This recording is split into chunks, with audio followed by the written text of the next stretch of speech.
وناظرهم الأجوبة. Stepan Heavy, this is Shalimar. So your order is that we are not allowed to pass Hormuz Strait. We will open it by the order of our leader Imam Khamenei, not by the tweets of some idiot. Iranian Navy, this is CMA CGM Everglades. We are turning back. Stop shooting drones at Kosovo. Eu sou a Sara de Melo Rocha e está com o Hoje. Hoje, 27 de julho de 2026, quem é a marinheira portuguesa que ficou retida em Hormuz, o medo, a fuga e o terror da guerra?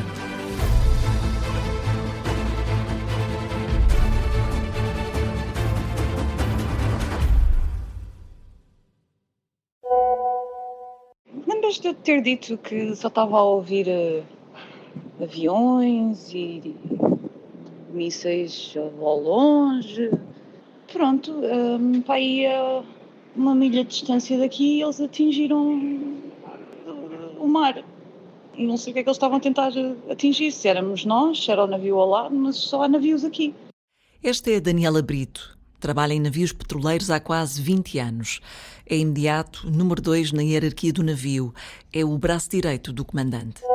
Mudámos de fundiador e agora há 2 horas atrás telefonaram-me para vir para a ponte porque estava um navio, uma parte do navio explodiu e estava on fire. Não consigo agora dizer em português. Foi apanhada pela guerra no Irão quando estava a carregar petróleo no navio. A voz dela parece calma, mas... Não estou ok. Vamos ficar aqui para sempre. Mas pronto, estava a precisar de mandar isto cá para fora, por isso lamento que tenha sido para ti, mas pronto, olha isto. O que estamos a ouvir são mensagens que trocou com uma amiga, a Susana António, enquanto esteve retida no Estreito de Hormuz. Bom dia, amiga. Estou aqui à espera do meu autocarro. Olha, neste momento é manter a calma, continuar a acreditar que vai correr tudo bem. Eu estou aqui numa cena que, se fosse escrita, dava para ser um romance do Kafka. E eu só me quero ir embora, Susana. Estou farta de estar aqui. Força, aguenta firme. Sinto que cada vez quero perceber menos. Eu só quero ir-me embora, Susana. Quero ir embora. Quero ir embora daqui. Desde a troca destas mensagens do WhatsApp até ao momento em que Daniela Brito fala connosco no Hoje, aqui sentada nos estúdios do Público, muito aconteceu. Vamos contar essa história, mas primeiro é importante perceber que foi mesmo uma sorte encontrar a Daniela. Ao longo de todos estes meses, nós, jornalistas, tivemos muita dificuldade em chegar aos marinheiros retidos em Hormuz. Estamos a falar de milhares de pessoas, mas ao mesmo tempo parecia que não conseguíamos chegar a nenhuma delas. Era difícil encontrar contactos, perceber quem eram, saber se estavam disponíveis para falar. Depois há a Daniela em si, ou seja, é quase como encontrar uma agulha num palheiro. Ela é portuguesa, tem 40 anos, trabalha no mundo de homens, já subiu muito na hierarquia do navio e em breve pode chegar a comandante. E tem o cabelo pintado de azul. Não passa propriamente despercebida em lado nenhum, muito menos a bordo de um navio. Mas havia ainda outro grande desafio: convencer a Daniela de que podia contar esta história em segurança. Ela regressou a Portugal há poucos meses, precisou de tempo e agora pode explicar o que viveu naqueles primeiros dias. O que é que vos fez perceber pela primeira vez que estavam efetivamente numa zona de guerra? Ver os primeiros mísseis passar, acho que foi bastante... abriu os olhos a toda a gente. Nós vimos essas coisas, deram-nos a noção de que estávamos em guerra, ou numa zona de guerra, e de que corríamos perigo real. Daniela estava num petroleiro de 330 metros com bandeira das Ilhas Marshall. É a chamada bandeira de conveniência. A bordo estavam 21 pessoas e a tripulação teve de se adaptar. Muito rapidamente nós começámos a dormir mais de dia do que de noite, porque de noite era quando havia mais ataques. Drones, aviões, mísseis, a gente viu aquilo tudo a passar por nós. Todos os dias, a toda a hora, era uma coisa incessante. O perigo era constante. Por isso era muito difícil. A tripulação está habituada a embarques muito longos. Daniela costuma ficar no mar 4 ou 5 meses. Há colegas que permanecem embarcados de 8 a 9 meses.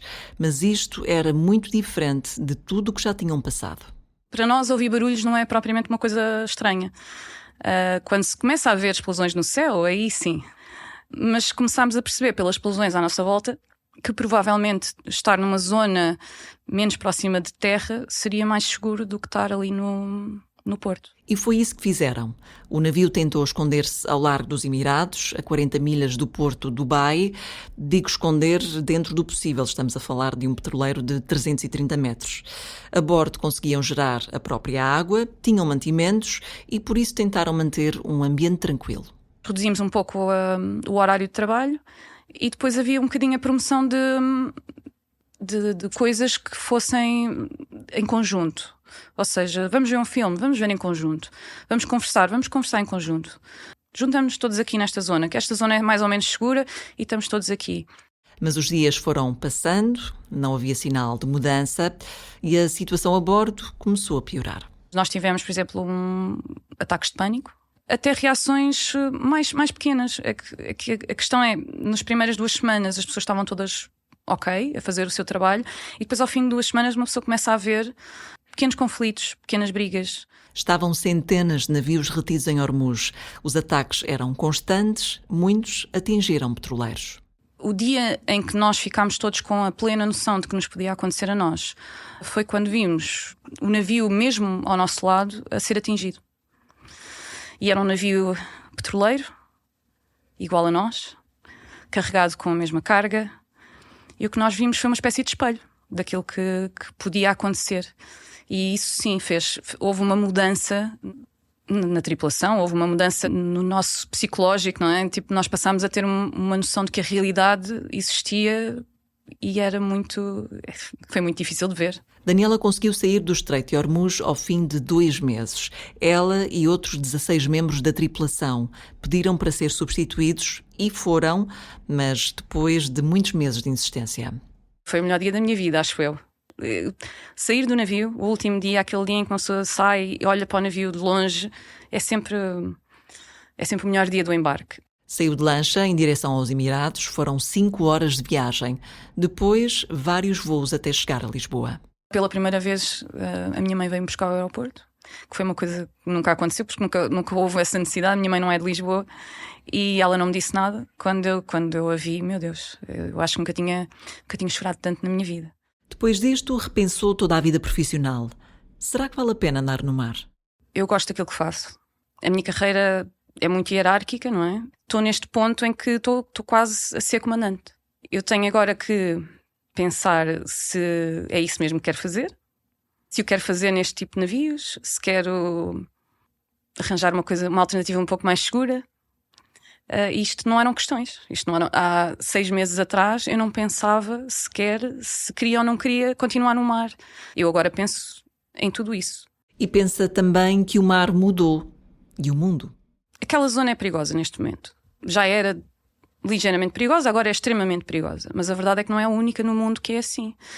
Desde que a guerra na Ucrânia começou, que a zona do Mar Negro também está assim. E a realidade é que já não existem propriamente sítios seguros no mundo.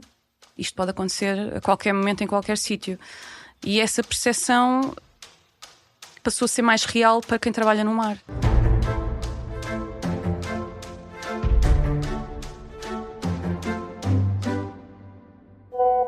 Eu estou oficialmente na lista para me ir embora. Não há data, precisamos de fazer vistos. Vou dizer para aí terça ou quarta-feira, sou capaz de me ir embora. Sana! Finalmente! Sana, vou-me embora. Reporto um céu limpo, sem avistamento de explosões, pelo que podes vir à vontade. Eu digo que o escrever e não sei o quê me tem mantido um bocado a minha sanidade, mas também não é só isso, também é falar contigo, por exemplo. Falar contigo tem sido uma das maneiras da minha sanidade também se manter. Por isso, obrigada. Daniela Maria, eu ainda tenho que trabalhar hoje. Não se ponha a mandar mensagens lamechas para me fazer chorar à meia da tarde. Não, estou a brincar. Eu acredito mesmo muito que quem tem alguém com quem falar sobrevive. Por isso, obrigada. Vamos não esquecer, e eu não vou esquecer o quão importante peixe para mim. Pronto, é isso. Beijinhos.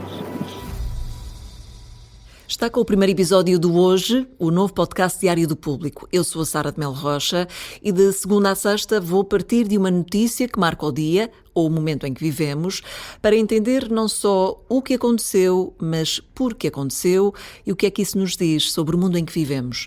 Para começar, escolhemos a história da Daniela, para olhar para uma realidade que teve pouco espaço nos jornais e nos noticiários. Estou a referir-me aos milhares de marinheiros que ficaram retidos em Ormuz.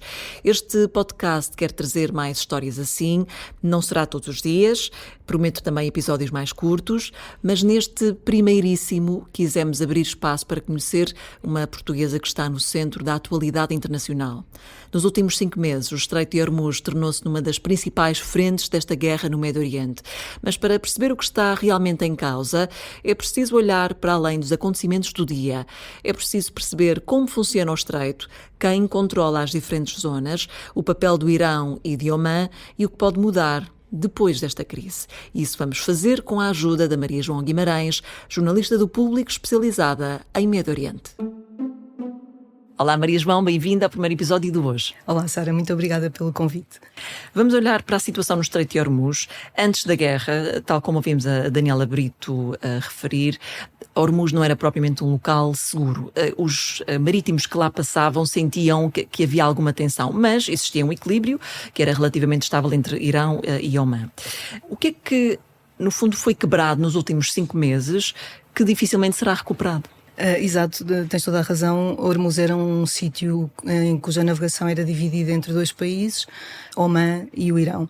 O que é que aconteceu? Quando Israel e os Estados Unidos decidiram atacar o Irão, no final de fevereiro, o Irão, numa das várias maneiras que teve de retaliar, decidiu dificultar a navegação pelo Estreito de Ormuz. Eu não gosto muito de dizer fechou o Estreito.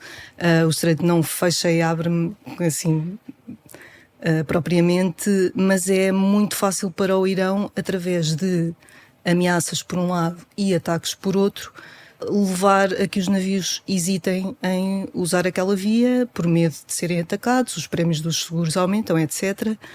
Então não é muito difícil, com muito poucos meios, condicionar totalmente a navegação. E foi isso que vimos, no fundo, nos últimos meses, e é sobre isso que temos falado, aliás, nós, jornalistas, atores internacionais, parece que não existe outra coisa neste momento senão o Estreito de Ormuz, mas uma das particularidades desta crise é que o Estreito não ficou, tal como dizias, totalmente parado. Portanto, conseguimos ver navios que continuavam a conseguir sair através de uma rota controlada pelo Irão e também uma outra rota controlada por Omã.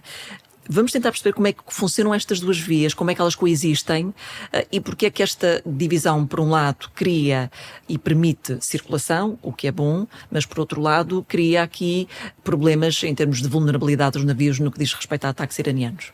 Então, antes da guerra havia as 2 vias, não é? O Estreito está em águas internacionais, tanto de Omã como do Irão, portanto cada um controla mais ou menos uma das vias.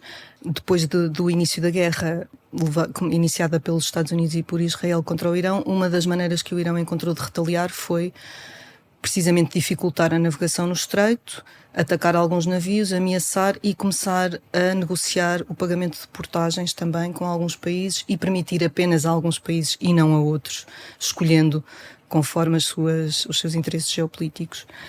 Depois, quando foi assinado um memorando de cessar-fogo, houve alguma discussão sobre o que é que estava exatamente no memorando, o que é que foi entendido de maneira diferente por um ou por outro, mas basicamente os Estados Unidos começaram a fazer pressão para os navios usarem a via controlada por Omã e, sobretudo, não coordenarem com o Irão. E o Irão não aceitou esta não coordenação e recomeçou então a atacar. O número de navios, de facto, desceu tremendamente, não é? Havia uma média de mais de 100 navios a passar antes da guerra e nos últimos dias penso que tem andado abaixo de 5 ou 6. Portanto, há mesmo poucos navios a passar. Há alguns que continuam a arriscar, mas de facto não tem comparação o número de navios que passam. E a verdade é que acabam por, portanto, há alguns que passam, tal como dizes, mas também na entrevista que fiz com a Daniela Brito, ela falava muito dessa questão de como os navios não queriam passar o estreito. A tripulação não quer passar o estreito de Hormuz porque sabe perfeitamente que essa passagem é talvez o momento de maior vulnerabilidade destes petroleiros. Vamos olhar para Oman e para o papel que tinha, que é um pouco diferente também dos outros países do Golfo. Mantinha canais de comunicação com Teherão, e funcionava aqui muito como um papel de intermediário. A crise mudou esta questão? Eu penso que sim. Houve uma altura que Oman se afastou do papel de mediador precisamente por estar a ser atacado pelo Irão, não é? E cria aqui de facto uma situação um pouco mais complicada. Vimos o Paquistão assumir muito mais esse papel de mediação. Portanto, penso que sim, penso que mudou aqui alguma coisa. E olhando sobretudo para esse papel do Paquistão e aqui juntando também o papel do Qatar, parece haver por parte dos dois países aqui a tentativa de iniciarem um novo processo de cessar-fogo, ou uma tentativa de cessar-fogo de 10 dias. Não sabemos bem como é que isto vai evoluir, mas olhando para a situação de momento, há aqui alguma probabilidade de Irão e Estados Unidos se sentarem à mesa das negociações nos próximos dias, próximas semanas? Eu penso que há sempre, mas penso que as circunstâncias e os sinais que estão a vir do terreno não são muito nesse sentido. Claro que é o Irão, são os Estados Unidos de Donald Trump, podemos ser surpreendidos a qualquer altura, mas os indicadores neste momento parecem ser de uma escalada mais do que propriamente de um entendimento. Como digo, pode mudar, mas temos visto muitas ameaças de Donald Trump, que tem dito que atacará alvos civis, agora mesmo com a entrada dos Houthis, que começaram a atacar também navios no estreito. Donald Trump também disse que iria retaliar por cada navio atacado. Houve 2 navios chineses que passaram, portanto conseguiram testar aqui este bloqueio dos Houthis com sucesso, portanto vamos ver o que é que vai acontecer também neste estreito, também vai ser interessante. Estás aqui a referir-te ao estreito de Bab al-Mandeb, que está de alguma forma agora a tornar-se podemos dizer, um novo braço, uma nova frente na guerra com o Irão. É isso que estamos aqui a observar neste momento? Sim, embora eu tenha algum cuidado de como falar dos Houthis, porque eles são muitas vezes referidos como uma força proxy, não é, que leva a cabo uma guerra de procuração em nome do Irão, mas às vezes esquecemos que estes movimentos também têm a sua agenda interna e os Houthis têm o seu conflito com a Arábia Saudita. O seu bloqueio neste momento foi indicado que é apenas a navios que levem petróleo da Arábia Saudita, mas obviamente acontece numa altura em que o Irão está de facto a dificultar muito a passagem por Hormuz, portanto é mais um estreito que fica condicionado, o que causa imensos problemas, portanto não pode também ser totalmente desligado do resto e vai ter consequências, aliás já começou a ter no preço do petróleo, que subiu imenso, não é? Portanto, havia analistas que diziam há uma esperança dos Houthis resolverem o seu diferente com a Arábia Saudita, este ficar aqui mais contido nesta esfera, mas por outro lado o próprio Donald Trump também ameaçou que iria retaliar contra o Irão, ligando os dois conflitos, e há aqui também uma ligação, não é? Portanto, vamos ver o que é que vai acontecer nos próximos dias. Exato, no fundo não podia ter acontecido em pior altura para os mercados petrolíferos. Exatamente. Durante muito tempo a principal preocupação em relação ao Irão esteve, como nós sabemos, relacionada com o programa nuclear. E esta guerra mostrou outra, muito maior, assim me parece, capacidade de pressão de Teherão, chamada Estreito de Hormuz, que estamos a falar de geografia, bem dizer. É uma mudança estratégica ou é uma capacidade que existia e nunca foi pensada desta forma? Bom, há vários analistas a dizerem que a administração Trump foi avisada de que isto seria uma das possíveis maneiras de o Irão retaliar e que quem decidiu levar à frente o ataque não teve esses avisos em conta. Portanto, a geografia não mudou, esta possibilidade sempre existiu, é uma coisa bastante barata de fazer, não é? Porque não exige muitos meios, basta um par de mísseis, um par de drones, lanchas rápidas, etc., para se criar uma ameaça, não é? Não é preciso necessariamente atingir imensos navios. Portanto, é uma maneira muito fácil para quem tem menos poder, e o Irão aqui é, obviamente, quem tem menos poderio militar, não é? Obviamente. E, portanto, foi o que o Irão decidiu fazer, embora não é totalmente isento de custos para o Irão, não é? Porque a China não estará contente com isto, o Paquistão também não, a Índia também não, ou seja, eles Ao fazer isto, não estão a afetar apenas a economia dos Estados Unidos, estão a afetar a economia global. E mesmo que amanhã haja um cessar-fogo, assim por algum milagre, e os navios voltem a circular, é possível sequer regressar ou pensar num regresso ao modelo anterior, ou a percepção de risco mudou completamente e permanentemente para o futuro? Eu não sei responder a isso. Eu penso que muito provavelmente mudou. Vamos ver também qual é que vai ser o modelo de gestão do estreito que vai sair daqui. Porque o Irão continua a reivindicar que é o seu direito de gerir o estreito, mas na lei internacional não é. A lei internacional divide, de facto, entre as águas territoriais do Irão e de Omã. Também já agora posso só fazer a ressalva de que a guerra dos Estados Unidos e de Israel contra o Irão também não foi vista como respeitando o direito internacional, portanto temos aqui duas partes que estão a desrespeitar as regras do direito internacional. Acho que vai depender muito de um entendimento.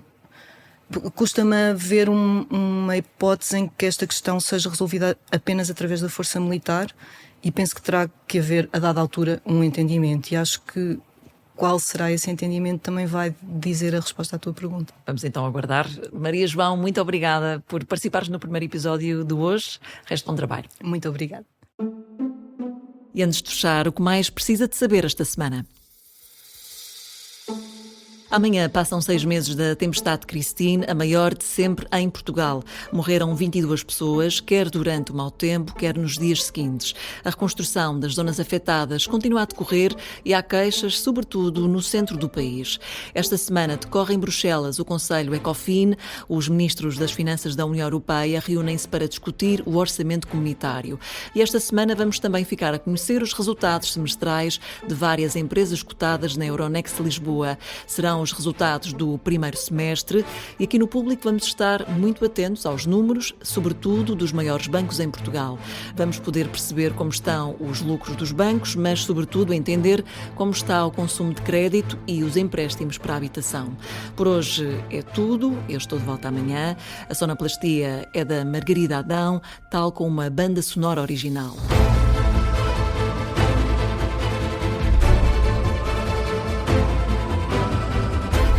Hoje, o seu dia começa aqui.